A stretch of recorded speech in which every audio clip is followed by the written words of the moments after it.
Greetings. Welcome to ITR Live. I'm your host, Chris Hagan. Welcome back to another fun-filled, action-packed episode of Iowa's Best Conservative Podcast. Back here in studio with John Hendrickson and Chris Ingstad, and we've got a lot of ground to cover, so we got to really jump right into it today. Or actually, I wanted to jump right into it today, I guess I should say, because I had a lot that I wanted to cover. Unfortunately, you guys came with your own agenda today, and so today, that's the reason for that. There was no pre-production meeting. No pre-production meeting today. So we are truly flying blind today here on the podcast. You did ask me if I was conversant on a topic, and I gave you a hesitant yes, and you said, "Okay, good." Well, so as soon as you said anything except for no, I don't know anything about that, you become the podcast expert on that topic. So first thing isn't even the snack bars or what day it is over here. John, I want you to tell me. So first of all, we haven't said hi to Alfred lately. Yes. Would you please? Yeah. Hello, Alfred. Okay. So for those of you that have been with us for a while, Alfred's actually one of the original 12 listeners to the ITR Live podcast, and really enjoys hearing from John, who is John's dog back home. So anyway, Alfred, we're glad you're with us. Good. And apparently, as we talked about before we got started, Alfred would not be a candidate for one of these dog shows and the agility courses and everything, right? No. He's retired now. So, okay. Yeah. My dogs are good at barking, tummy scratches, and food. Like that, there's no obstacle course that they're in. Okay. So, Alfred, thank you. Does Alfred like Chocolate Deluxe protein bar? If he does, he would be the only one. I mean, you know, the last episode we talked about maybe having the next ITR live show with an audience. Maybe we give away some of clear out the ITR merchandise closet and stuff. Yeah. I'd like to get rid of the Chocolate Deluxe protein bars. Have you been back through the protein bars lately? Yes, it is almost exclusively Chocolate Deluxe. 3 boxes because the chocolate chip and the peanut butter have been picked over. We keep picking through and leaving the rest, and we try to get rid of them, and no one will take them. So that'll be one of the door prizes at the ITR live show. And today is beef day at school. I didn't even know about this. Look, some people, probably most people, don't realize that our fourth graders are in the same class, and so your daughter and my son have the same sort of schedule and life, but frankly, at least between 8 and 3. And today that means beef day. Their class, Chris, came up with apparently the best promotional poster for beef. Oh, I know nothing about any of this. It's a big deal every year. The kids get geared up for it. You know, there's the fun in the Sunday, kind of their field day. Yeah. There's lots of things. They also get excited for the beef promotional poster. I don't know, suppose it's through like the Iowa Cattlemen's Association or something, right? Great organization. More good groups. And frankly, when you start to lose faith in America, but then you realize that we are still having beef day parties where kids can promote Iowa agriculture. Well, maybe we still have a little bit of hope, and so the kids get a free beef lunch. Good. I don't know what a beef sandwich is for a fourth grader, but that's what our kids are having for lunch today. I hope it's a well done hamburger, right, John? I wouldn't. Could I go? Could you arrange that if that's on the menu? Did we talk about the new grill I had for you, John? Did we do that on air? I don't remember. So you told me about it. I tried to burn the house down with a grease fire in the grill when I got it fired up, and John thought that sounded like a pretty good start. Hey, what'd you do with that grill? I think we should celebrate Beef Day here today. John likes a well done hamburger. Yeah. So anyway, all right. So first issue. Did I sell it pretty good, John? That's right. Okay, good. Yeah. Anyway, the U.S. debt ceiling. So here we are again. It's been a while since we really got to have a lot of national drama over debt ceiling increase. I guess that when you have a unified government that doesn't sell as well. But here we are again. We've got Republicans fight in the House, fighting Democrats in the Senate, and the Biden administration over what to do with U.S. debt ceiling. Yep. So this is the issue that you got nominated for, Chris, as the expert on. Yeah. So we hand out titles very, very easily around here. So briefly, what is the U.S. debt ceiling? The debt ceiling is the congressionally imposed limit on how much debt the federal government can accumulate. I mean, think of it as like your credit card, right? Except instead of the nice folks at Discover or Visa or MasterCard or whomever, right, saying your limit is X $1,000, Congress says to the U.S. government, I think technically the Treasury, right, that your debt limit is $31.4 trillion. And the Treasury has come back and said that's not going to be enough. President Biden and Senate Democrats have said, well, we have to increase it. We need more debt because we don't want to make any changes. And they want another 1.5 trillion. So there's this battle because if you don't extend that limit, the federal government, as everything is currently situated, is not going to be able to pay all of its bills, including, I'm gonna sort of simplify and say it's sort of like principal and interest payments on its debt, and that is what would technically trigger a default, and that can have theoretically long-range repercussions that wouldn't be good. Right now, some of these things are I think overplayed. Some of them are exaggerated. How likely are we to really get to a default? I don't know. You said it's been a while. It's only been since 2021. So it seems like it a was long a monthly time occurrence for a while. It does. In fact, Chris, I think and the foundation has an article about this that went up maybe last week. But I think 78 times since 1960 has the federal government had to go back to Congress and say, let us take on some more debt. So I don't remember exactly when it was. I believe it was at the end of the Obama administration where we had a shutdown. Not the same thing, but so tell me what the difference overspending. is. I'm glad you asked. Because we'll have a government shutdown. Okay, well, what does that mean? Both stem from basically having this insatiable appetite to spend money but not being able to actually fund it. Okay. Right. But think of, sometimes we all start using debt and deficit interchangeably. Deficit is your annual sort of shortfall, right? Your spending exceeding. How much money I made this month, how much money I spent this much, and the federal government spends more than it makes. Debt is the sort of ongoing accumulation of those deficits, kind of one on top of the other. The sum of your credit card sum bill. Total. So when we run too big of a deficit, or we haven't approved the next round of funding for our spending obligations on kind of an ongoing basis, that is when we get the government shutdown. That is a reflection of basically the current year or present needs for money. Okay. Oh, sorry, I didn't mean to cut you off there. No, it's okay. So what I want to get to is there's obviously going to be the pointing and the back and forth of Republicans versus Democrats in D.C. and the Biden administration and Speaker McCarthy and this and that and what's going on.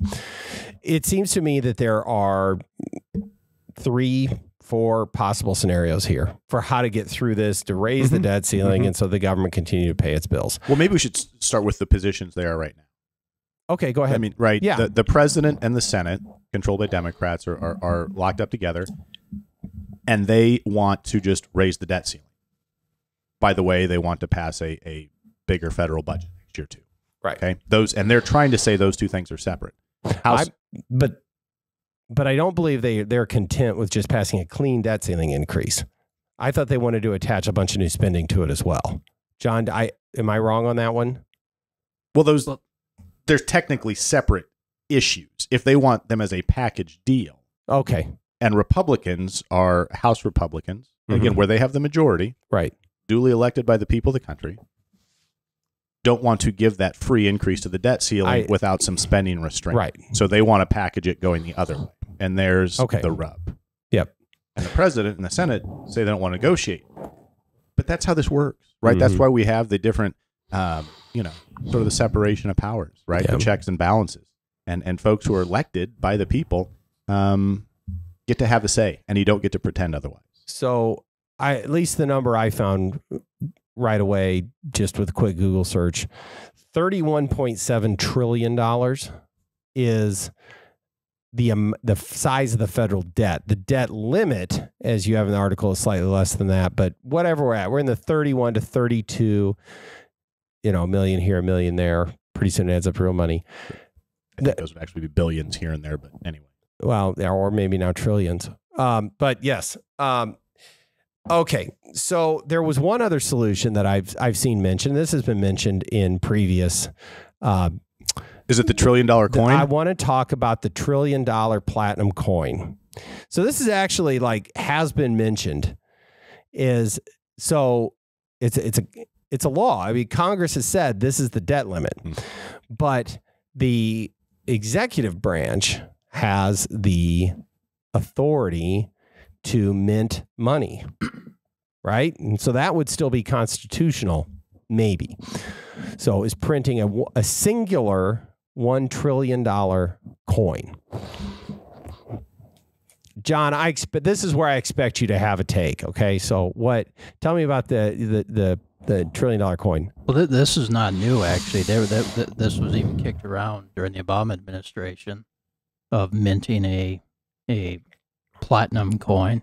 I might have been worth $1 trillion then too, but I mean, it's probably unlikely they would do this, but this is dangerous because this all goes back to the theory that the left has called modern monetary theory, which basically says there's no consequence for spending money, that government can just print money. And so, and we've seen this throughout history. If you look at history, the sad history of governments, whether it was Germany during, after World War I, numerous how are those Reichsmarks doing for you? Yeah, numerous African nations that just print money, and they have these enormous notes that are worthless. I mean, because a government just cannot simply mint a coin and say this is worth $1 trillion. Right. And this is they're playing with fire doing this. And so we're seeing decades now of where not only have we spent uncontrollably, but the Federal Reserve has acted dangerously in expanding the money supply, basically turning on the printing presses, which creates. If we did print $1 trillion coin, would that set the stage for some Ocean's 11 type heist of someone trying to get their hands on $1 trillion coin? Well, there was that mysterious. Was it in Toronto? At the airport, they had the gold heist. I mean, so you never know. Okay, right. So as hopefully unlikely as that is, I suspect what the precedent there, because then you'd just be going back to the printing press every time you need another $1 trillion. Now there's this whole debt ceiling, which hopefully is an opportunity for some amount of spending restraint as they go through this, and you can. But if you can just keep printing $1 trillion coins, then there's no need to ever come back, and it feels like you would really be accelerating down that slippery slope in a hurry. Here's the question though, and I want you guys to put your thinking caps on for this one. The gnome is wearing mine at the moment. I'm glad you brought the gnome up. We're going to get okay. It's the first of hopefully a series of mascots that we have here for the podcast. You guys ready? Yeah. Whose face does the Obama administration put on the $1 trillion coin? Are you talking the Barack Obama administration or the Michelle Obama, the future Michelle I'm sorry. Obama Did I administration? say no? I meant the Biden administration. I'm sorry. Huh. So who are you going to go to? What national figure goes on the $1 trillion coin? Well, it would either be it'll be a well. If I answer this, I'm going to get in trouble. So. Okay, well, do you want me to go first? Yeah, I think it's going to be Dylan Mulvaney. Okay, that's my pick. You guys got. I was going to say they're either going to. I had Fauci, but I like that's a great take. Oh, you need two sides of the coin, Chris. Maybe we're both right. Yeah, I don't know if poor Andy Jackson has been purged yet from the 20, but I think they would either do someone like Harriet Tubman or Eleanor Roosevelt. It would be some woman or liberal or a combination of both. Oh, yeah. And so because you can't have a dead white guy on currency anymore. I mean, the only reason that saved Alexander Hamilton was that play. I mean, that's true. Obama was going to purge him from the $10 bill, and of course I don't know. Jackson's fate might be sealed already. Saved by Broadway. So that's right. Should we do a musical about Andrew Jackson? Yes. All right, I'm sticking with Bill Mulvaney. I think that mortified the two of you that I went there, but anyway. You're probably right. I mean, maybe it'd work. Maybe there'd be such a public outcry, much like the whole Bud Light fiasco, that would be what would turn us away from $1 trillion coins. But speaking of public outcry, Chris, where could all this leave us? Okay, but let me just good. No, because I know you. I did want to come back to this, but Chris raised about the deficit, and this was in this morning's Wall Street Journal. The deficit for the first 7 months of this year is already close to $1 trillion. It's 928 billion deficit already. Yeah, and that's just a symptom of just the spending. Then our colleague and friend and contributing scholar Vance again had a good social media post either today or yesterday, and it was a response to basically the Biden administration outlining all their proposals that they've done and gotten through, such as the American Rescue Plan and so forth. And here's the results of this, folks, for all this spending. 40-year high inflation, 25 straight months of declining real average weekly earnings, $5 trillion added to the national debt, 0.9% growth in 2022 was the slowest year during a recovery, 2 straight quarters of declining economic output in 2022, and 60% of Americans living paycheck to paycheck. So this is the record of modern monetary theory in the Biden administration. Maybe that leads to... Yes, and a couple quick points, John, and maybe we can come back to this, because you've written about, in Iowa, we balance the budget. Yes. We pay our bills. Yes. We are actually spending less than the state collects in revenue. That's right, yeah. So I just want folks to know that it doesn't have to be this way. Yeah, and hopefully we'll talk about the budget in more detail, but basically they passed a budget as $8.5 billion, which is a slight increase from last year, about 3%, a little over 3%, largely because of the Student First Act, which was the ESA program. But it only spends a little over 88% of revenue that has been estimated by the REC conference. So Governor Reynolds and the legislature, and I'm probably getting in trouble for this too, but specifically, I think Governor Reynolds and Majority Leader Whitver have done an excellent job of holding the line on spending and making sure that we stay within a conservative budget. And I just think Governor Reynolds understands the virtue of prudent budgeting, and she kind of reminds me of one of my favorite presidents, Calvin Coolidge, in that regard, because it's hard to say no. It is extremely hard to say no because there's so many spending pressures out there, whether it's at the local, state, or national level, and there's so many causes, some worthy, some not worthy, but you have to look at prudent budgeting and just look at the various states. I mean, compare Iowa to Illinois, or Iowa to Minnesota, or California, New York, these blue states where they think they can tax and spend themselves to prosperity. I mean, it doesn't work. And so you have to say no. And I think Governor Reynolds has really been a national leader in prudent budgeting, and it's not a exciting thing to talk about, but it's crucial. Right. It's the foundation of good public policy. Very well said. And so we've got an article, and I'll link it in the description, to the debt ceiling piece. We've got an article that we can link to about Iowa's prudent budgeting. And so I'd encourage you all to look at that as well. But you talk about how that's not happening at the federal level, John. So I want to touch, I guess, somewhat briefly on, we talk about polls on this show, but there was a poll that came out, ABC News, Washington Post poll, national poll. And at risk of going a little too far on one individual data set, because polls ebb and flow, and they're not necessarily exact, they're snapshots in time. But this had some really grim numbers for President Biden. I think kinds of numbers we hadn't seen in a public national poll before. And ABC News and the Washington Post aren't exactly, conservative media outlets either. So, but look, the top line number here, which I think is significant at the outset, is the first time I remember seeing in a national poll is that outside the margin of error is that either Donald Trump or Ron DeSantis is beating Joe Biden in a 2024 matchup. And was 49-42 Trump over Biden, 48-41 DeSantis over Biden. I mean, those are +7, +6. I mean, those are striking numbers if you ask me. Well, talk about some of the things that think about some of the things John talked about a minute ago, about where we are. Not hard to figure out why people may decide they want somebody else in charge. Because look where on the issue of the economy is 54-36.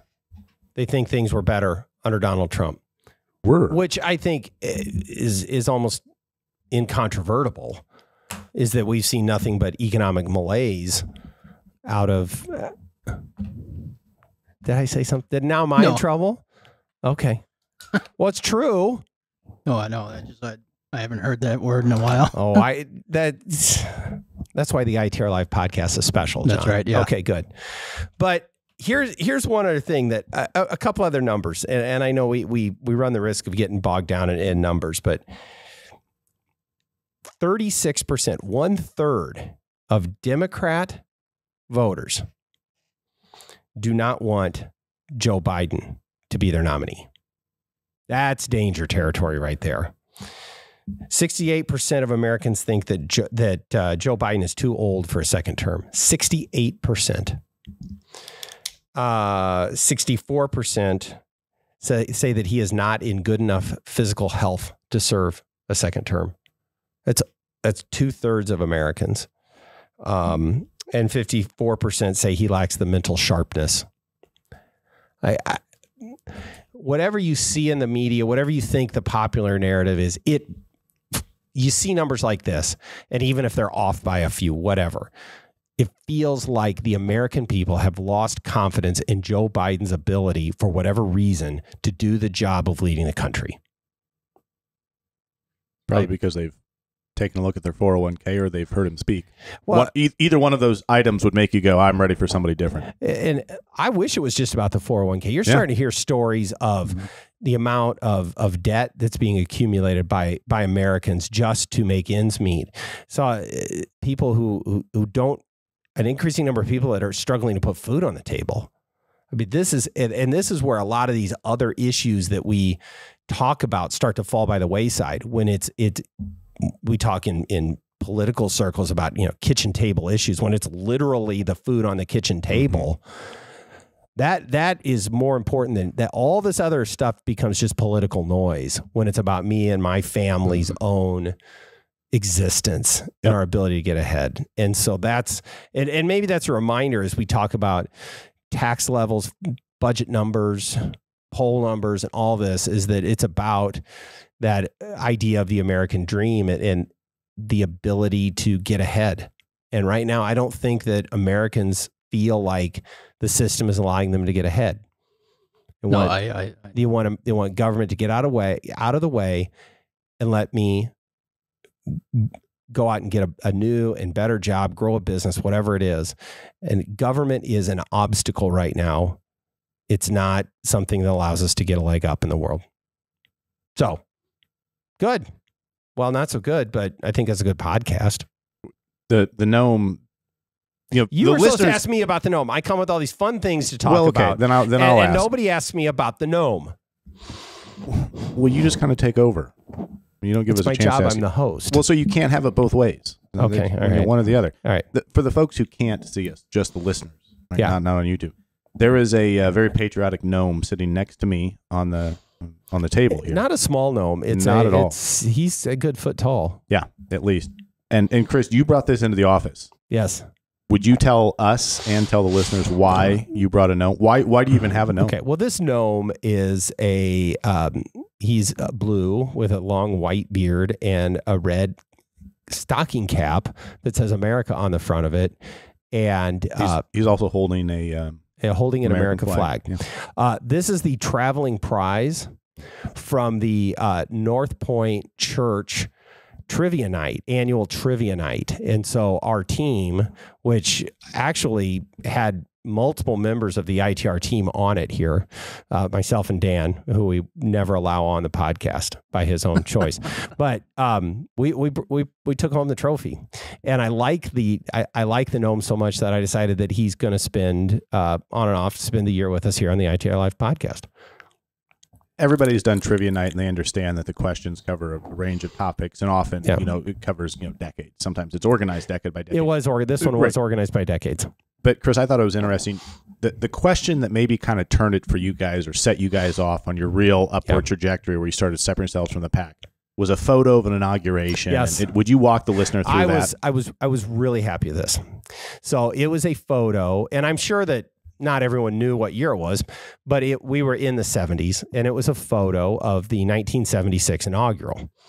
And it was kind of like you had to write, there are 5 people in the photo. So in one decade, it was, here's the 5 cast members of the Andy Griffith Show. Well, anyway, so this was these 5 figures of the 1976 inaugural. So you had Jimmy Carter, and I think everyone probably gets that, and Gerald Ford's there, and Walter Mondale's in the foreground. And so there's Minnesota. Yep. We don't want to forget that. And then, so there's, a woman behind President Carter. And so I was reasonably confident that was his wife, Rosalind Carter. And there's one other man standing right next to the president. So who's the 5th person? And I got that. I think I was the only one in the room of about 200 people that got it, which says a lot about me and not about them in a not so pleasant way. But it was, and neither of you got it when I asked you. When you said, I said, well, I assume it was the Supreme Court justice. Yes, that was it. But I would have no idea who that was. It was Justice Warren Burger.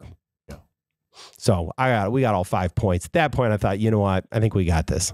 We bombed it on the 1950s, and then just from there on, we did it. That was a launching pad. But we had a great team. There was this kind of the politics and government stuff I had, and some of the other pop culture reference I didn't have a clue about, because if it wasn't on, McLaughlin Group or something like early 90s Saturday Night Live, we were out. Right. That's all I got. So anyway, so this is the gnome, the unnamed, but kind of our new first ITR Live podcast mascot. So hopefully it's not just a year that he gets to spend with us, but we'll see. We'll go from there.